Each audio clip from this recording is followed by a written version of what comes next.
Hi, and welcome to Lisa's novel. James 1:19.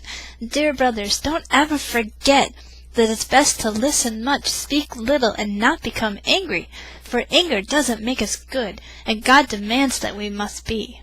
So, it says, don't ever forget that it's best to listen much. Do you ever, have an argument with somebody, and they just want to argue, and they don't even listen to what you have to say? It's impossible to have, a decent conversation with somebody who doesn't want to listen. So if you're so angry and that you can't listen, then it's probably best to just walk away and until you calm down and you can listen. For anger doesn't make us good, as God demands that we must be. We're supposed to be good. So if you're angry, a lot of times you can react in a way that's not pleasant, it just makes it worse. Anger, when somebody's angry and you just get angry back, it just makes it worse. It doesn't make it better. So you need to stay calm.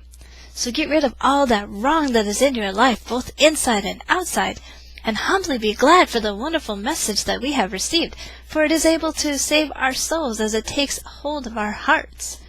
And remember, it is a message to obey, not just to listen to. So don't fool yourselves. For a person just listens and doesn't obey, he is like a man looking at his face in a mirror. As soon as he walks away, he can't see himself anymore or remember what he looks like.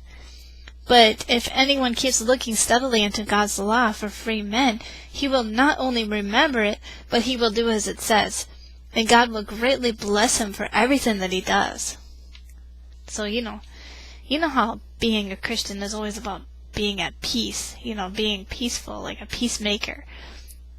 God is not all about anger, because the anger just makes everything worse. But if anyone keeps looking steadily into God's law for free men, he will not only remember it, but he will do as it says, and God will greatly bless him for everything he does. Anyone who says that he's a Christian, who doesn't control his sharp tongue, is just fooling himself, and his religion isn't worth much. The Christian who is pure and without fault, and from God the Father's point of view, is the one who takes care of orphans and widows, and who remains true in the Lord, not soiled and dirtied by his contacts into the world. So the Christian who is pure and without fault, well, it's impossible to be without fault. Even just because you're a Christian doesn't mean you do everything correctly. It doesn't mean you never do anything wrong. So that's where forgiveness plays in. The Christian who is pure and without fault, and from God the Father's point of view, is the one who takes care of orphans and widows, and who remains true to the Lord, not soiled and dirtied by the contacts with the world. The one who takes care of orphans and widows. So you know what that probably means, is that people who are not with God are orphans, because they have no father. And the widows, who remains true to the Lord, not soiled and dirtied by his contacts with the world. So it probably means, like somebody who has bad influences in their life.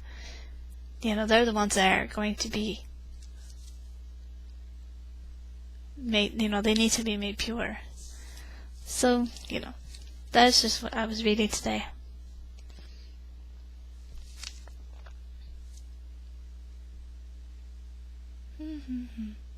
Trying to think if there's anything else I want to say.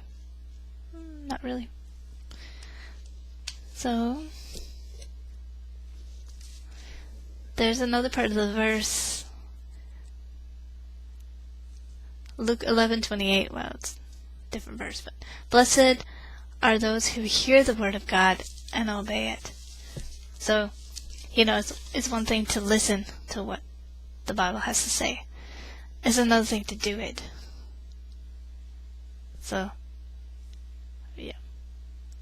Anyway, I don't have anything more to say. I'm hoping that sometimes when I read these things, it'll spark a personal story or something. It's so hard. I've noticed it's so hard that when you're reading something, to really ponder it, and really study it, and really try to figure out what it means. I mean, it's so much easier when you have somebody else who's interacting with you. And, like, sometimes somebody else might have a story to tell, or something. So, hopefully one of these days when I'm reading something, there'll be a little story with it. My voice doesn't seem to be working very well today, so I hope that I don't, sound really bad. I think I need some tea. Yeah. Okay. So, I will talk to you later. I hope you have a wonderful and blessed day, and I will talk to you soon. Bye-bye.